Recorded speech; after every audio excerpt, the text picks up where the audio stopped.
histoire dafa am koo xam daf may attaqué rek di ma attaqué ma xam ku ko xam ma ne ko waaw diw mii lan moo tax mu may attaqué rek mu ne ma moom sax dafa ma wax ne ma xam naa ne sa waay sa xarit la mais bàyyil ma attaqué ko ndax gis naa ne nit ñi bàyyi nañ ko xel te man dama bëgg a siiw su ma ko attaqué nit ñi dinañ ma xam foofu la ñu toll léegi Maodo moo tax léegi attaque ad hominem yi ñuy def yow nan nga mën a amee yitte ci kaw suuf xëy solo jóge sa kër amoo benn yitte bu dul dem di attaquer nit ak fii réew mi toll ñun sëñ bi cette façon de faire de la politique ku ñu ciy woo doo ñu ci gis. bu ñu dellu see ca njëlbeen. damaa bëggoon rek ci tënk. nga fàttali mbokki askan wi lan moo motivé Papa Djibril Fall. un jeune boo xam ne ñu ngi ko doon dégg muy joxe xalaatam ak gis-gisam ci actualité ak doxalinu réew mi mu jékki-jékki rek ne finalement man damaa bëgg nekk député dem teewal askan wi ca assemblée nationale. ab dox la rek xam nga àdduna moom nit ki dafay nekk ci yoon di dox ni muy gënee àdduna ñu am yaakaar ci moom muy dox ba ci yàgg mu nekk ci xëy na lenn ba ci yàgg mu jóge fa dem ci leneen benn logique rek lay suivre te jamono bu ci nekk moom lay bàyyi xel mooy nan lay def pour jëriñ suma askan. donc fépp foo xamante ni station boo xamante ni mës naa fa nekk rek fu ma mës a taxaw rek li may xool mooy ndax man fii dinaa fi am njëriñ ndax dinaa amal njëriñ nit ñi te jëriñ nit ñi li ci jiitu mooy nga moytu leen a lor donc fépp foo xamante ni taxaw naa fa loolu laa mësoon a bëgg moom laa mësoon di ñaan sama borom donc bi ma demee aussi ba gis ne tey ji jot na xëy na fi ñu nekkoon mission bi ñu fa amoon mat na ma ne léegi nag am naa yéene dem taxawal sénégalais yi donte ñaari barab yi wuutalewu ma leen ndax fële it daanaka taxawaay bi ma nar a am nii laa fa amoon mooy di fàttali jamono bu ci nekk ñi nga xamante ni ñoom lañ dénk seen responsabilité première li nga xamante ni moom la ñu war a def di ko def te ci dëgg di ko def te yàlla rek tax di ko def it bañ cee séentu dara quel que soit lu ñu mën a coûter ñu fàttali leen ne fii ngeen war a jaar donc fële xëy na damaa toogoon fii xëy na damay taxaw waaye jublu bi benn la waaw mooy taxawu sunu askan ñi nga xamante ni ñoom lañ dénk ñu fàttali leen li nga xam moom lañ leen dénk te assemblée nationale nag dafa nekk barab bu am solo ci wàllu politique ndax boo demee tey ji dëkk bu mel ni France même les partis politiques sont financés à partir de leur représentativité à l'Assemblée nationale pour wax la ne solo si mu am ndax foofu la budget bi di amee foofu la ñuy waxtaane lépp loo xamante ni moom donc c'est le lieu par excellence du débat démocratique waaw foofu la ñuy joyante mbir yi donc rôle yi mu am dinañ ci dellu siwaat ci biir kii am solo boo xamante ni loolu moo tax ñu jàpp ne mën nañ fa liggéeyal bu baax a baax li nga xamante ni moom mooy Sénégal ak doomu Sénégal yi. ndax Pape Djibril Fall conscient na ci le fait que d'habitude discours bi faral di ñëw ci ñu bëri mooy ñi nga xam ne notamment bu ñu waxee politicien rek xam nga seen xel am ci lu mu dem ñuy fonder beaucoup d'espoir ci Pape Djibril Fall ne enfin quelqu'un de différent de jeune et de différent on ose espérer qu'il ne va pas nous décevoir d'habitude discours boobu day faral di ñëw rawatina ci réseaux sociaux yi. Est-ce que conscient nga ci loolu. loolu lu am solo la xam nga dafa mel ni bi ñu nekk di tas xabaar aussi di jottali li nga xamante ni moo doon ñëw ci askan bi amal leen njëriñ boobu aussi nit ñi dañuy am xalaat ci li ngay def te loolu y a rien de plus normal c'est-à-dire que li gën a am solo ci àdduna mooy am na koo xamante ni tey moo ngi def métier bi ñuy def wala moo ngi dem assemblée nationale mais nit ñi bàyyiwuñ ko xel wala yëkkatiwuñ artuwuñ ko boo nekkee ci société soo jógee nit ñi artu la mooy ñooñu am nañ yéene ci yow ñooñu bëgg nañ nga taxawal leen ñun yéene boobu noonu lañ koy gisee ak bëgg boobu nga xamante ni bëgg nañ ko ñu taxawal ñu donc loolu mooy le premier élément l'autre élément mooy que ne yaakaar boobu nga xamante ni am nañu ko ci différence boo xamante ni bëgg nañ ko moo tax ñun sunu li ñuy def yëpp dañ ko jiital ci xam-xam ak teggin ak yitte ju mat sëkk damay déglu Serigne Cheikh Ahmed Tidiane Sy Al Maktoum mu ne politique bu yàqoo comme diine bu yàqoo ay xulookat la ñuy jur mu ne politique bu yàqoo xulookat rek lay jur diine bu yàqoo tamit xulookat rek lay jur loolu moo tax nag ñun soppi bi président Wade doon wax ne mbir yi il faut que ñu soppi ko il faut que ñu joyanti ko ñun dañoo jàpp ne on a une possibilité ñu joyanti ko on a une possibilité ñu soppi ko te jeunes yi dugg assemblée nationale Nicolas y a rien de plus normal 75% wala 70% ci sunu population amuñu fanweeri at ak juróom 80% ñaar fukki at la ñu am ak ñaar fukki at ak juróom mais ils sont où sont les jeunes dans les instances fan la ñu nekk même yenn saa yi bu ñu leen di yóbbu sax ci yenn place yi sax da ngay gis ne dañ leen fa yóbbu rek pour amuser la galerie teg leen fa nii rek te diine je parle sous le contrôle de Maodo àdduna yàlla sax bu yónni ndaw lay yónni waxuma xale Sénégal dañuy jaawale xale ak ndaw waaw xale ak ndaw xale mooy petite enfance ak ñooñu nga xamante ni tout tànk waaye ndaw nag moom bu fa tolloo moo war a jël responsabilité am doxal mbir yi waaye nag daf koy nekk doxal boo xamante ni ko Maulana Cheikh Ibrahima Niass doon wax buñ ne ko mu ne jeunesse bi moo war a taxaw waaye ban jeunesse la daan ci teg waaw mu nekk une jeunesse consciente mu nekk une jeunesse boo xamante ni dafay jiital xam-xam bu wóor ci li muy def sonn ci am xam-xam waaye sonn it ci am teggin mais surtout itte muy volonté manifeste boo xamante ni moom mooy tax mu mën a transcender obstacle yi nekk ci kanamam yëpp pour servir parce que du yomb nag ku la ko yombalal tamit xañ na la ko. D'accord. Honorable député Pape Djibril Fall loolu mooy introduction bi dama bëggoon bàyyi la également nga expliquer say motivation ak conscience bi nga am ci li lay xaar ci assemblée nationale danañ gën a xuus léegi ci justement assemblée bu bees bi la nga ca yaakaar ne di nga ko ca mën a indi maa ngi signaler ne encore une fois sunu mbokk yi Sénégo site d'information bi ñu ngi leen di nuyu di leen sant bu baax ci topp bi également ñu ngi en direct ci YouTube ak Facebook dinañ gis seen réaction interagir dina ci baax également Ablaye Thiam bu Sud Quotidien xam naa daanu jokkoo ak moom léegi ndax moom tamit laaj yi mu bëgg a laaj honorable député Pape Djibril Fall ak waa Sud Quotidien daan ci ñëw léegi jokkoo ak moom woo ko en direct Oustaz Maodo Faye ma bàyyi la kon ñu daal di jublu ci yeneen laaj yi ndax am na laaj yu tàng yu war a ñëw. waaw man li ma koy njëkk a laaj mooy d'abord tur bi nga xam ne moom la tuddee mbootaayam gi quoi MPR les serviteurs c'est le mot serviteur qui me pose problème parce que dama am fii ñu ma invité ci jano bi muy waa PRP bu Mamoun Niass ñoom ñoo tuddoon les serviteurs est-ce que yaakaaruloo ni baat boobu mën ngaa dem ba mu yàgg bureau des droits d'auteur yéen ngeen am fa ay problème bon parce que ñoom dafa ñëw ne ñu ngi ko koy bàyyee nii mais dañ ko bàyyi rek ci biir noonu quoi c'est-à-dire que yow avant ngay tuddee sa bopp les serviteurs am na ñeneen ñu ko tudde woon te ci politique bi la nekk est-ce que loolu yaa ngi koy bàyyi xel beneen question bi moom mooy la question de Diourbel parce que yow mataloo woon sa ay nit nga dem ci ay nit ñu fab lu mat tant de personnes xam nga 2000 ou 3000 jox la ko nga dem point de presse def ko comme ñoom tamit génnaat nañ attaqué la entre nous ne la yow da ngaa bëgg a aaki mooy yëf yi parce que yow bu ñu la mottaliwuloon da nga doo matal ñu mottali la ba pare nga def sa point de presse tuddoo leen daal ne bon voilà maa ngi kontaan ci confiance bi ma Sénégalais yi jox ñoom loolu ñu metti lu ko ban lecture nga ci am. waaw mooy li ma jiital léegi ne politique bu yàqoo rek ay xulóokat lay jur ak ay werantekat te malheureusement ñii xuloo am nañ responsabilité ñii amplifier xuloo it am nañ responsabilité ñii werante am nañ responsabilité ñii amplifier werante am nañ responsabilité dama gëm ne enjeu yi ñu toll dafa transcender loolu ñi nga xamante ni ñooy créer ay mouvement balaa may ñëw ci tur bi wala ñuy créer ay partis politiques. c'est ce qui s'est passé à Diourbel. waaw dama siy ñëwaat moom ci laa nekk nii dama ne ñi nga xamante ni ñooy créer ay mouvement ak ñi créer ay partis politiques dañu nekk ñoo xamante ni dañoo war a waajal seen bopp ba pare pour nekk solution pour sénégalais yi boo nekkul solution pour sénégalais yi mënoo régler seen problème ñoom problème ngay doon yow parce que waajaloo pare woo da ngaa ñëw ci politique parce que dafa am lu la indi mooy ananiya ngeen koy wax sa bopp rek moom moo la ñor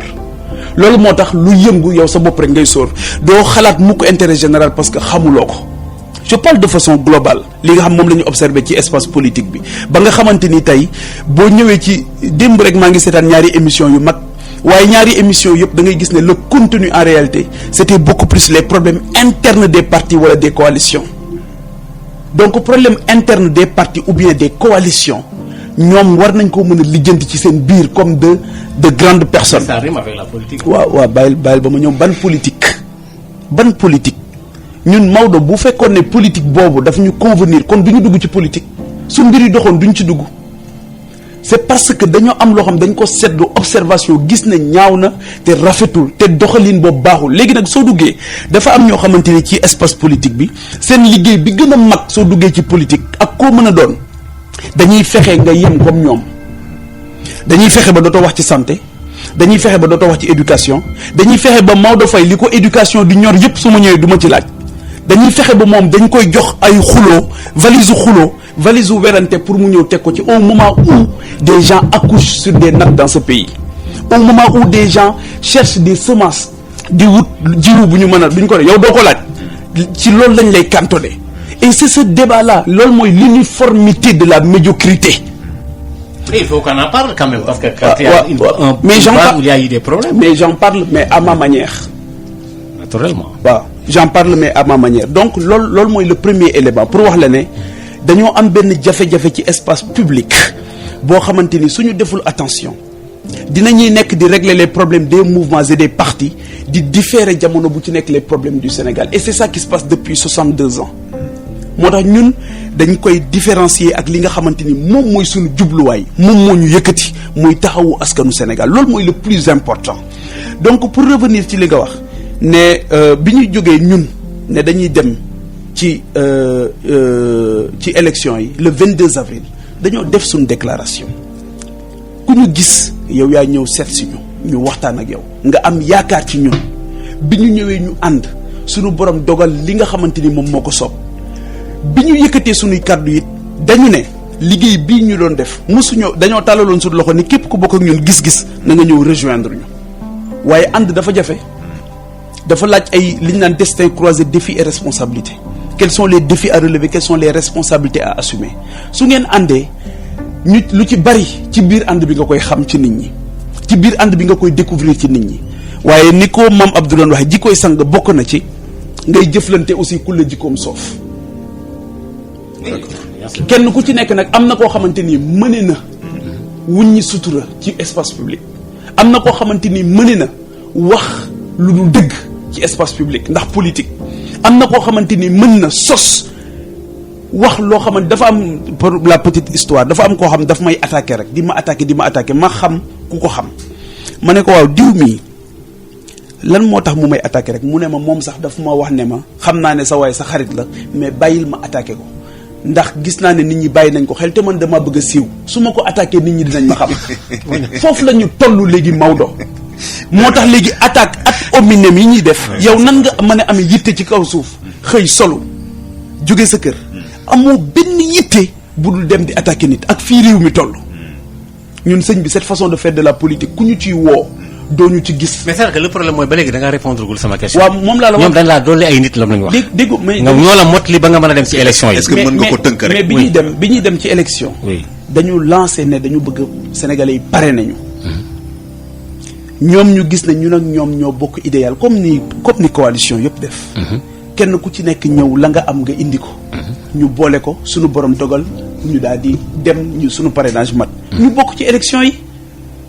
kenn ku ci nekk dafa indi am na ku indi lu ëpp loolu muy jotam xale yi étudiants yi nga xamante ni ñoo nekkoon université nga xamante ni fayuñu leen 1 franc ñu jóge université ñëw di saisir ba fajar ñu dem jàngi 8 heures ñooñu loolu mën nga koo quantifier ñi nga xamante ni dañoo bàyyeeku fi gën a sori ci Sénégal jël seeni parrain indil ñu ko jóge Kolda jóge Sédhiou jóge Ziguinchor jóge fu ne ci weeru koor indil ñu ko ñooñu mën nga leen ko fay boo jëlee Khadim Sylla bu Diourbel nekk jiite boulanger yi Khadim Sylla daanaka weeru koor bi yëpp ci biti la woore di wut parrainage dajale woon caution ba pare ne day dem élection mu ñëw DGE matalul mu ñëw ànd ak ñun. d'accord mais ànd boo gis nag. dafay am ñoo xamante ni xëy na nii lañ koy gisee. waaye li am solo mooy ñun sénégalais yi xam nañ suñu jubluwaay xam nañ ne du ñu wor mukk li nga xamante ni moom la ñu bëgg ci ñun. te liggéey boobu dañ koo tàmbali te rentrée parlementaire jotagul. très bien donc vraiment sur cette question là loolu laa ci bëggoon. di wax ne Maodo suñu génération dañu am responsabilité def la politique autrement. d'accord dinañ ci ñëwaat bu fekkee ne dañoo bëgg. jël la dugal la ci benn carcan boo xamante ni saa boo jógee ñu xëccaat la nga wàcc loolu ñun duñ ko nangu. dañuy yëkkatiku te la ma El Hadj sama papa El Hadj Mouniru Njëgeen waxoon ne ma sax boo toogee ci télé bi wala rajo bi loo wax dégg naa ko man rus naa ñëw nag di jëkkati ay tuuma yoo xam du dëgg di wax loo xamante ni wérut di ko jël di ko teg ci Maodo Faye ndax sama bopp rek ndax bëgg suma bopp rek individualisme nag c'est ça qui est à l'origine de tous les maux qui gangrènent cette société. jërëjëf merci beaucoup honorable député Papa Djibril Fall bu ngeen ma jàppalee nag xam nga temps bi moom damay daw ak moom pour que lépp ñu mën ko mëtale. Il y a énormément de réactions ci réseaux sociaux yi rawatina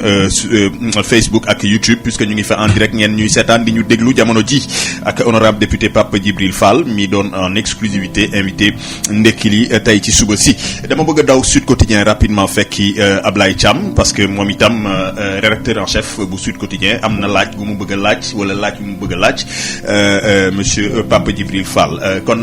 Ablaye Thiam maa ngi lay nuyu. maa ngi lay fay DJ Nicolas. jërëjëf.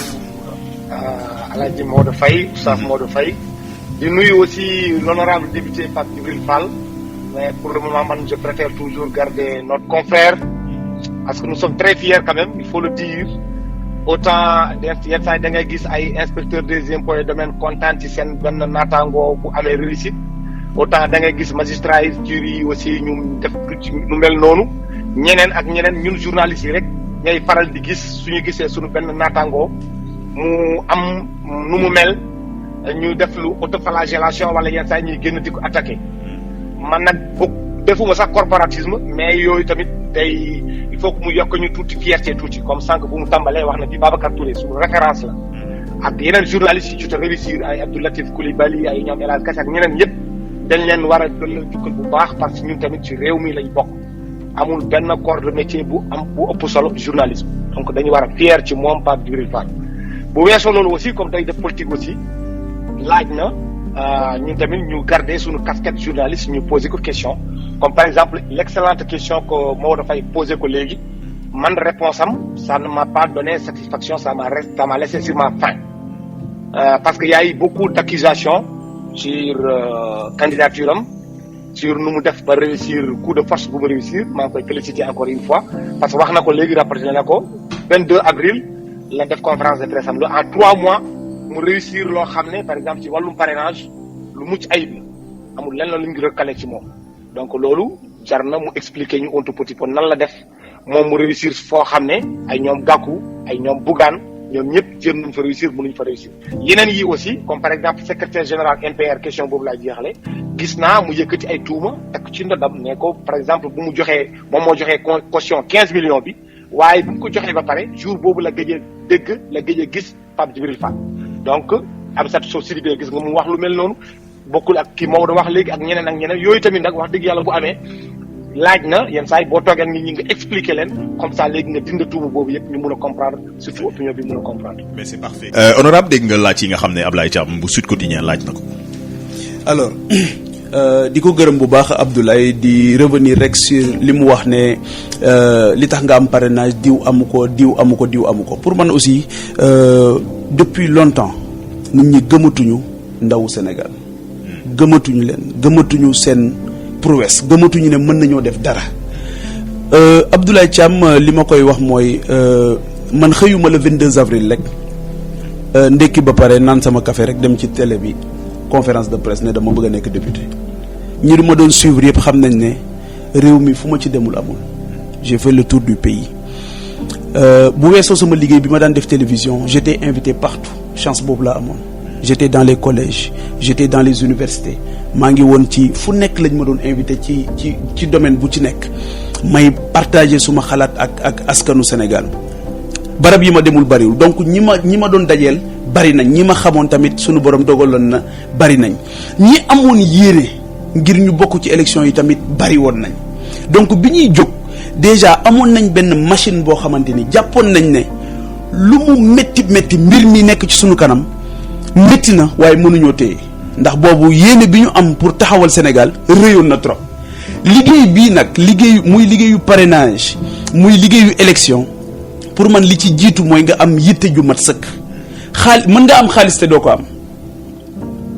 nee naa la ñun ñi doon ñu saisiral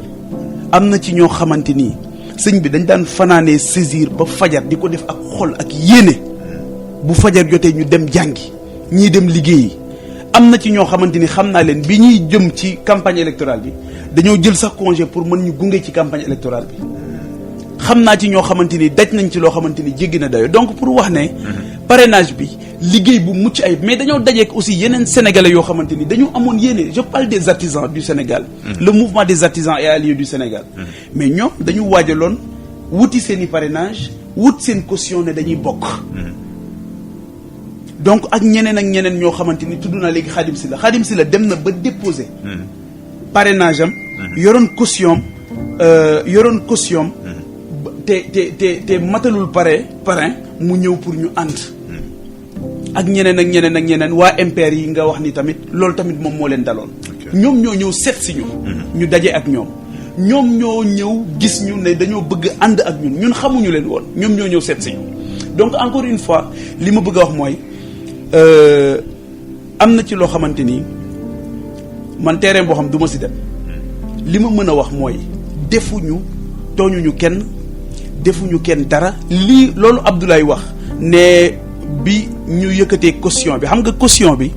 déjà ñun daf ñu dimbali parce que am na ñu fi commencé woon di wax ne dañ ñoo financé dërëm yoruñu ko woon dara yoruñu ko woon. ba léegi ñu ngi koy wax de. suñu yéene la ñu amoon mais suñu financé woon kay xanaa kon ñu mën a joxe suñu caution. te amoon nañ sax la possibilité de donner la caution il faut que ñu xam ne caution 15 millions de francs la. 15 millions de francs ñi nga xamante ni ñoom ñoo daje woon ak ñi doon liggéey loolu mais ñooñu bu ñu góorgóorloo sëñ bi am 15 millions mënoon nañ ko am. problème bi mooy y avait le timing et y avait une question de liquidité mais am nga allié boo xamante ni nee na moom am na ko mais su ko joxee benn la c'est la même chose. caution boo xamante ni dañ la koy delloo. yaa ngi dégg loolu mooy le premier élément l'autre élément li Abdoulaye wax bu fekkee ne loolu ñoom ñoo ko wax loolu tamit wérut. oui. ne bi ñu joxee caution bi xaw ma lañ gëj a gisee loolu tam wérut gisee nañ def nañ ay plusieurs fois ay réunions. waaw parce que on avait un cercle des alliés ñoom Valère Samb ñoom Corinne Bandiaki ñoom kilifa yu bëri yoo xamante ni ñoom lañ doon bokkal waxtaan boobu di ko def tout le temps. te ñooñu ñëpp tey jii tamit ñoo ngi ànd ak ñun liggéey bi bu ko continuer ngir taxawal li nga xamante ni moom mooy sénégalais yi. et je pense que ne c'est ça aujourd'hui la fenêtre de tir mooy liggéey bi nga xamante ni war nañ ko defal askanu Sénégal. te ñu jàpp ne man dama wax ne 31 juillet bu jotoon sénégalais yi faluñu ma. keroog laay gën a taxawal sénégalais yi mandat boolewuma ak Sénégal mënoo wax ne damay egg benn station pour mën a liggéeyal Sénégal foo tollu mën nga liggéeyal Sénégal. 31 juillet bi bu ñu joxe woon résultat yi ba pare ñu ne Pape Djibril Fall n'est pas député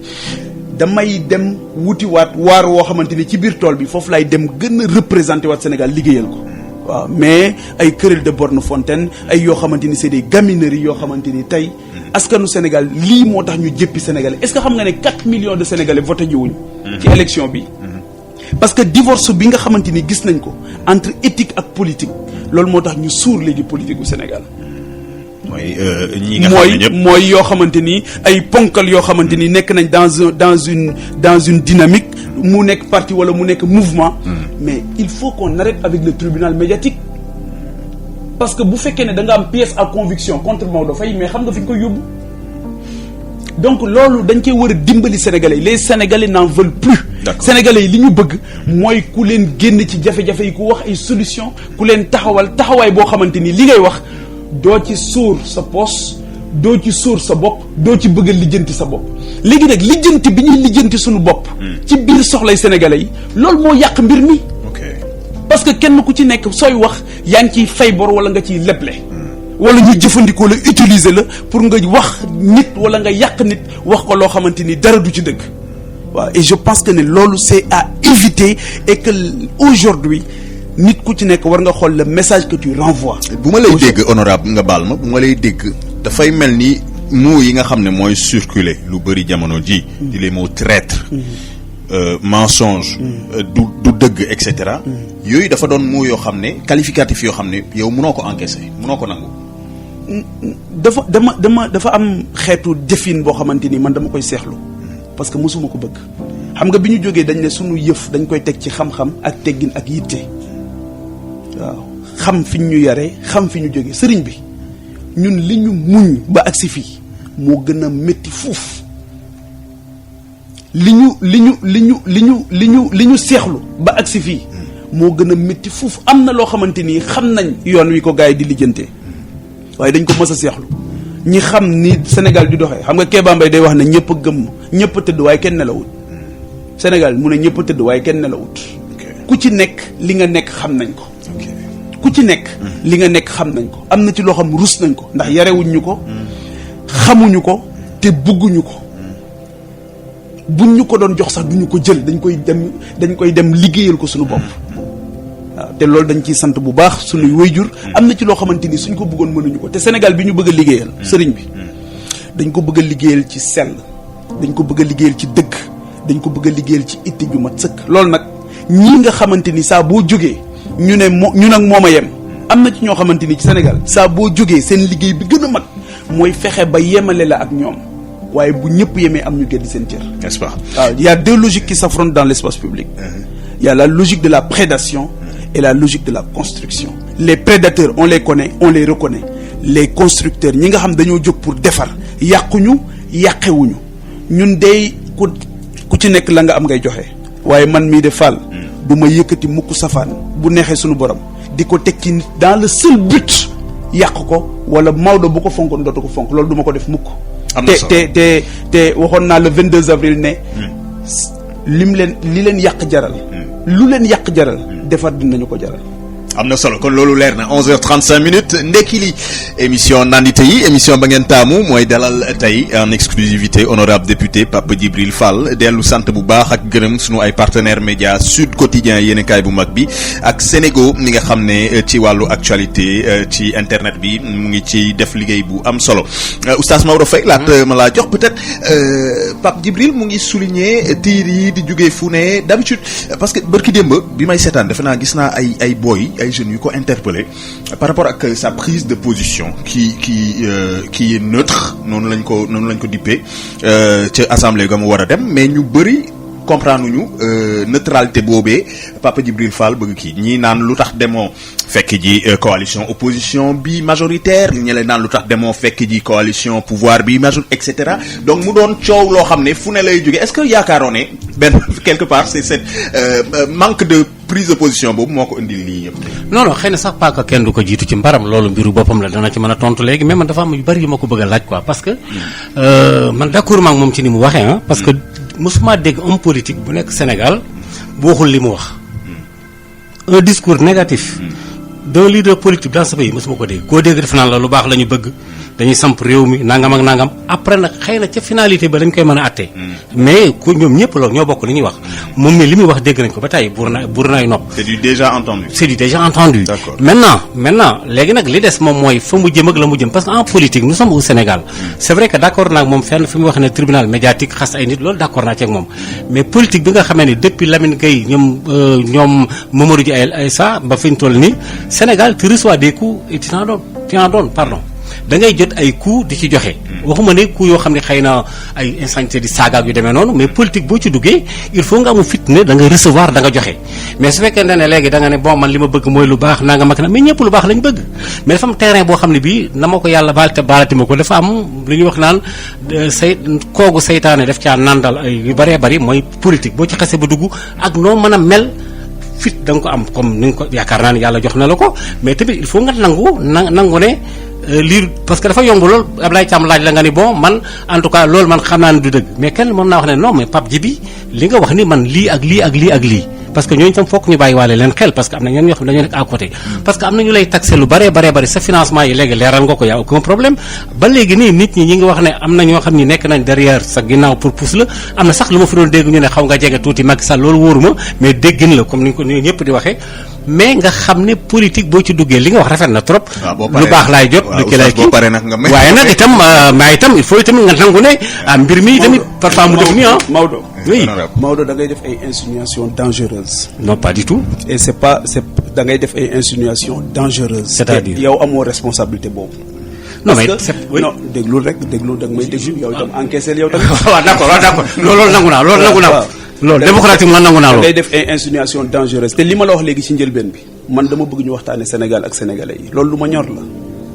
parce que ci terrain bi laa jóge nii te dafa am lu ma gis xëy na yow yaa ngi ci sa plateau moo tax loolu moo ma gën a ñor jigéen ñi ma gis ca Mbuur ñuy am doom gàddu seen mère gàddu di ko indiwaale ci hôpital bi loolu laa gën a bëgg a waxtaane que sama jëmm ju ñàkk solo ji sama bopp dama ko jox Sénégal don de soi te loolu du tey ñi bokk nag man université bi nit ñi di xëy di jàngi di dellu seen kër yi man j'étais le président de l'amicale di xeex pour ñi nga xamante ni ñoom laa bokkal bi may toog fi ma toogoon su ma neexoon nekk un journaliste de compte rendu saa bu problème posé au Sénégal jël naa sama bopp jox ko Sénégal ba mu jeex tàkk au nom de la vérité et de l'objectivité et au nom de l'amour que je porte pour ce pays ak te ci noonu lañ ma yare fi ma yaroo damaa yaru rek gis ñi ma yaroon dool ñi ma yar ñu jël seen bopp yëpp jox ko Sénégal y compris ki nga xamante ni moom lañ ma tuddee mu yar ma jox boppam Sénégal yëpp jox boppam askan bi yëpp man loolu laa donn ku donn leneen yow la ñeel waaw mais soo nee ma d'accorduma ak yow parce que politique tu reçois des coups tu en rends man de damay waxtaan ak ay ndaw tout le temps dafa am ay ndaw yoo xamante ni ba ñuy jóg di créer ëttu Pape Djibril Fall boobu ay at léegi mu def ay at may dajeeg ñoom fu nekk ci Sénégal di waxtaan ak ñoom man de du ma leen wax lii ci politique du ma leen wax tamit ne leen politique du diine ñooñu ñoo yàq politique ñu ne la politique du diine mooy mën nga cee wax lu dul dëgg mën nga cee wor mën nga cee wuruc mën nga cee jël loo moomut ñooñu ñoo yàq politique ñun dañu bëgg a soppi loolu yéene lañ ci am yéene rek la ñu am mais nag Maodo mënoo ñoo teree am suñu yéene ñun dañu am yéene. di sax waxuma loolu de waxuma la du am sa di yéene de mësuma la ko wax dama ne la. est-ce que man non dama ne la mësuma dégg discours bu négatif ci politique. déedéet loolu tamit maa ngi jéggalu waaye wérut ndax xam nga espace public ñun ñëpp ñoo ci nekk man je suis observateur yàgg naa ci espace public xool naa ko gis naa ko élection yëpp daanaka depuis 98 yii boobu j'étais très jeune mais kër gi ma juddoo këru politique la may observer gis boo nee Sénégal discours politique yëpp a yem man damay xaw a jaaxle. non bu négatif laa la wax non mais boo xam ne ñëpp a yem. mais lan mooy jàng nga ma jàng néew ma la ñoo yem. dama ne la discours politique mosuma dégg homme politique bu ne damay defi lu bon damay fenni damay nangam lépp li ngay wax rek la ñuy wax. Maodo boo fi déggee bu ma falee lii laay def bu ma falee damay def lu baax. loolu xam nga ban jafe-jafe nga am. oui da ngay déglu pour tontu waaye dégluwoo pour xam li. ah non je comprends parfaitement man ce que déedéet je suis désolé et ça me surprend d'ailleurs ci yow. non dégluwoo pour xam li may wax. alors quelle est la réponse de monsieur Pape Djibril waaw léegi li ma bëgg a wax mooy politique ñun dañoo jàpp ne dara ëpp ko solo dañoo jàpp ne it yow koogu seytaane googu nga xamante ni moom ngay wax ñi ci naan ñoom ñoo xam ñun naanuñ si googu ñun koogu sunu borom la ñuy naane dañ cee ñëw pour wut ci ngërëmal yàlla pour taxawu askan wi pour déglu leen pour dégg seeni jàmbat donte dañuy dem sax di dégg ci ñoom loo xam lu naqari lay nekk bi ñu faloo nii bi ñu faloo le 31 juillet non parce que mënuma li ngay wax nii moom la politicien yëpp di wax mais man dégguma ko ah bon yow ci yow laa ko déggee kooku seytaane ci yow laa ko loolu waxuma loolu dama ni li ngay wax nii naan dañoo bëgg a liggéeyal askan wi dañoo bëgg a def loolu la ñëpp di wax d'accord mais ça excusez-moi monsieur ça Maodo wax nga ko répété ko Pape Djibril Fall aussi tontu na tontuwaat ci je pense que on va pas non plus des foofu noonu par rapport ak la façon de faire des politiciens dama bëggoon juste pour avancer parce que li ñu dese ci temps bëreetul liy faral di ñëw ci sénégalais lambda bi mooy ñaari chose d'ailleurs même sur les réseaux sociaux actuellement c'est des questions qui reviennent souvent d'abord ci wàllu positionnement bi ñu wax sànq ne moom la honorable député Pape Djibril Fall jël bi gannaaw bi mu dee dem assemblée ne moom du féete fenn dafay neutralité boobee am ñu ne da ngaa bañ a topp ci ginnaaw Ousmane Sonko moo tax nga bëgg a neutre ñu def le reproche boobu ñeneen ne da ngaa doon pion ni ko oustaz Maodo Faye souligné sànq pion wu Macky Sall moo tax nga bëgg a neutre lan moo waral exactement Pape Djibril ne du ma féete fii du ma féete. mais position de non inscrit du neutre damay wax aussi ñi nga xamante ni ñoo ngi ñuy déglu ne non inscrit du neutre statut la du non alignement statut la. il faut aussi que les médias foog ñu dimbali nit ñi tamit pour ñu xam mbir yi ni mu demee. léegi expliquer pour que nit ñi xam nga tey jii man ñi ñu voteel dañoo ñëw xëy ci salle bi romb Yewwi Askan Wi. romb Benno Bokk Yaakaar ñëw tànn ñooñu dañoo bëgg ñun ñu taxawal leen nanguwuñu ñu dem ranger wu ci X wala ci Y waaye dama wax ne ñun sunu position bi ñu am non inscrit ñun opposition bu Sénégal la ñu bokk ci opposition la ñu bokk te loolu du ñu xaar kenn di ñu ci jox leçon sëñ bi nee naa la réew mi xamante nañ ku nekk xam nga sa bopp ku nekk xam nga fi ngay taxaw nee naa la man lépp loo xamante ni askan baa ngi ko bëgg mu nekk seen njëriñ nekk seen tawféex loolu Djibril Fall ci lañ may fekk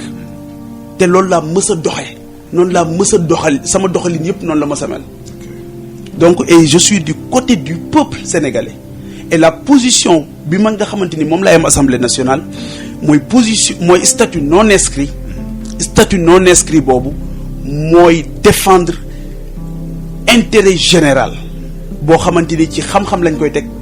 ci itte ju mat sëkk lañ koy teg ak ci jëli li nga xamante ni moom mooy jàmbatu askan wi daal di koy léegi nag nekkuñu aussi ñoo xamante ni da ngay ñëw pour nekk booyu X wala booyu Y du ma ko def waaw du ma ko def sénégalais yi nga xamante ni ñoom ñooñu wóolu tànnuñu ñooñu ñooy sunu kilifa te ñooñu la ñuy taxawal fu ci nekk te ñooñu lañ nee naa la man bi élection bi jàllee peut-être Maodo dina ne politiciens yëpp loolu la ñuy def mais am na ci ñoo xamante ni fii may wax ak yow bañ ne fal nañ leen foo leen gis man keroog bi ma defee sama déclaration laa dellu ci terrain bi maa ngi woon hôpital bu Mbour maa ngi woon marché bu Mbour maa ngi woon dans les zones rurales reculées gis nga sama baat bi ni mu dee di dajeeg sénégalais yi di waxtaan ak ñoom parce que xam naa ne seen ndaw la kenn ku ci nekk foog ñu nangul gis nga sëñ bi gis nga nit ñi mënuñoo yem gis-gis nit ñi mënuñoo yem itte nit ñi mënuñoo yem tey jii ñaata bàmmeel nga fiy romb dinañ waxtaan ci màggal gi bala ñuy jeexal ñaata bàmmeel nga fiy romb tey dem sa yoon am na ci ñoo xamante ni tey jii saa boo rombee sa bàmmeel seen xel dem ci seen njàmbarte am na ci ñoo xam ba ñu faat tudd naa Babacar Touré léegi am na ñu fi maasee loon est-ce que tudd nañ leen est-ce que moom ak journaliste yëpp a yem yemuñu parce que dafa jéggi liggéeyam am leneen lu mu taxawee. ba léegi néew ma ñoo yem. non parce que dama ne discours négatif laa wax. duñu taxawaat foofu parce que sama temps jeex na. mais je suis d'accord mais tamit mais mënul wax ne man dama wax dañu man excusez-moi vraiment parce que discours négatif. excusez-moi vraiment parce que sama temps mën na sëkk dafa am aussi rédaction bi lu ñu ma may. bëgguma ko jéggi mais nañ ma am plus de temps. maintenant bu ñu àggee ci publicité yi faaw ñu kii. honorable xam naa ne fii moom dañu koy def rapidement rek vite fait question réponse directe honorable député Pape Djibril Fall def naa la 14e législature sera installée le 12 septembre prochain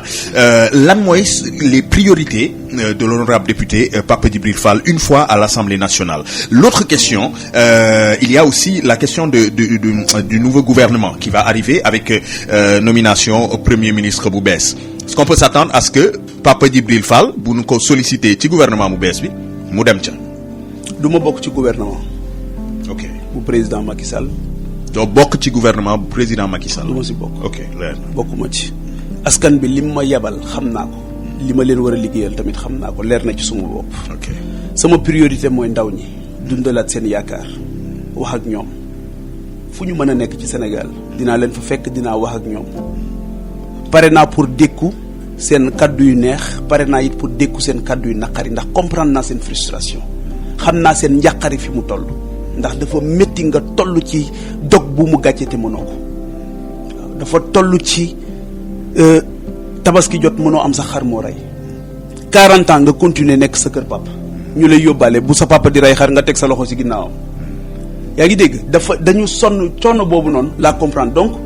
dundalaat yaakaaru ndaw ñi ak dalal xelu mag ñi loolu mooy suma priorité fondamentale donc la question de la jeunesse la problématique c'est-à-dire que tey jii nit ñi amuñu conscience ci ndaw ñi ni mu nekkee une chance pour ñun te ñu jàppe ko une charge waaw paradigme bi la ñu war a changer chance la pour sunu objectif de développement ñu mën ko accompagner waaw te loolu ñun dinañ ci taxawaay bu wér leneen li nga xamante ni bëgg nañ ci taxaw nga xam priorité la mooy ni ñu yoree sunu réew mënoon naa la tuddal léegi les contrats léonins mooy contrat yi nga xam dañ koy signé te xamuñu fu ñu ko teg bokk na ci gis nga xale yi liggéey ndaw yi liggéey ci autoroute Ila Touba bi gis nga leen ñoo ngi nekk di xeex bu métti avec l'entreprise chinoise CRBC te foofu contrat yi fa ne sous le regard complice de l'inspection du travail contrat yu ñu war a xool la loolu tamit Maodo ba ma koy wax du tey contrat boobu man maa ko njëkk a dénoncé comme journaliste au niveau des médias bi ma koy wax du tey te loolu dama koy dabbali au niveau de l'hémicycle bés bu ministre bi ñëwee ki yor pétrole bi bëgg naa contrat yi dinañ xool nan lañ ko les contrats nan lañ ko signé kan moo ko moom la plateforme gazière bi ma gis mu jàkkaarloo Guet Ndar est-ce que Maodo xam nga ne amul école primaire dama ne ndax xam nga ne amul école primaire fii may wax ak yow xam nga loolu xamoo ko man dama faa dem moo tax ma xam ko est-ce que xam nga ne Guet Ndar daje naa fa ak nappkat yoo xam ñetti fan dañuy toog di lekk ceebu keccax est-ce que xam nga ne tey jii boo jëlee bloc opératoire bu Thiadiaye amul respirateur loolu dama fa dem moo tax ma xam ko est-ce que xam nga ne hôpital bu Mbour seen service d'urgence comme ngunu ganaar ñuy travailler dans des conditions difficiles maternité est-ce que xam nga ne école hôpital bu Mbour amul pédiatrie fi mu ne pédiatrie bi dafa lakk ñu changé ko yóbbu xam nga fan la ñuy yóbbu xale yi ci psychiatrie lañ leen di yóbbu xam nga loolu xamoo ko maanaam yooyu yëpp da nga ci bëgg a taxaw. loolu yëpp ay mu doon ay priorité loolu yëpp ay priorité en lay tant nekk que député. loolu yëpp ay priorité lay nekk. le mot serviteur. leer na. le mot serviteur.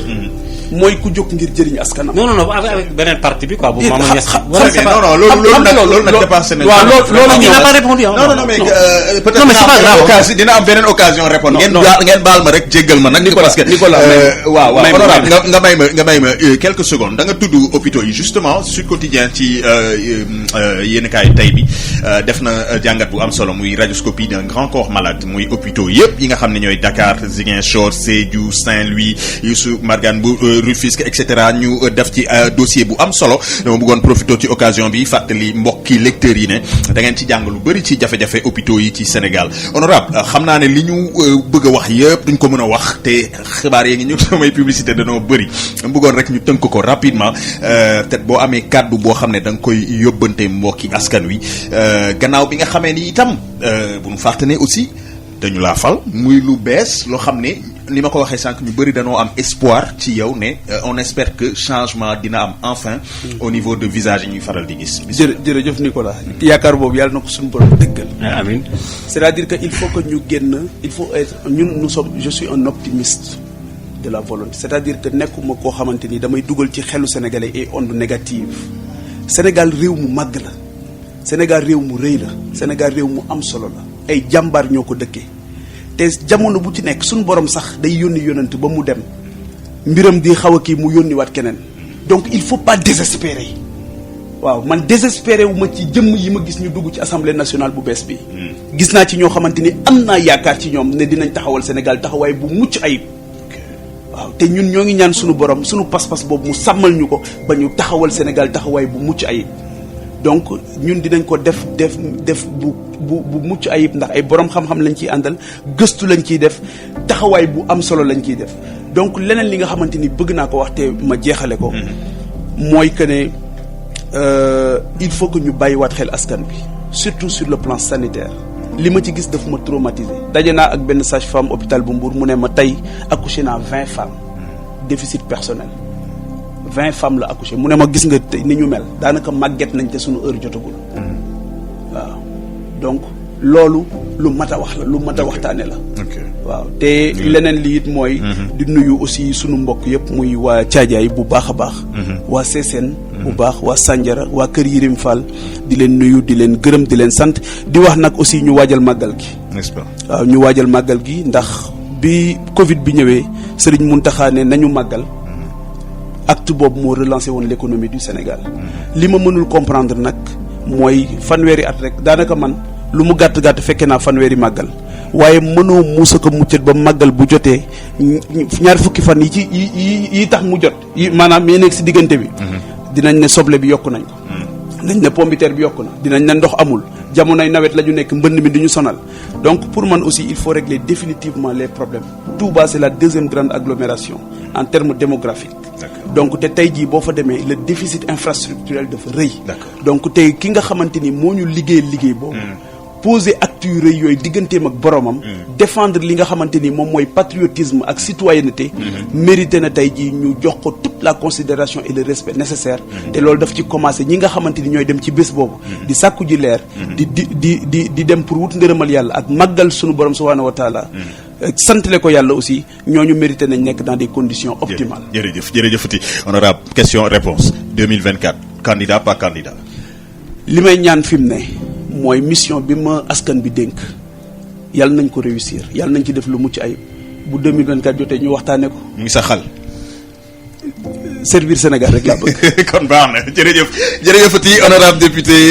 Papa Djibril Fall doonoon sunu gan ñu am ci mbégte bu baax a baax di ko sant di ko gërëm.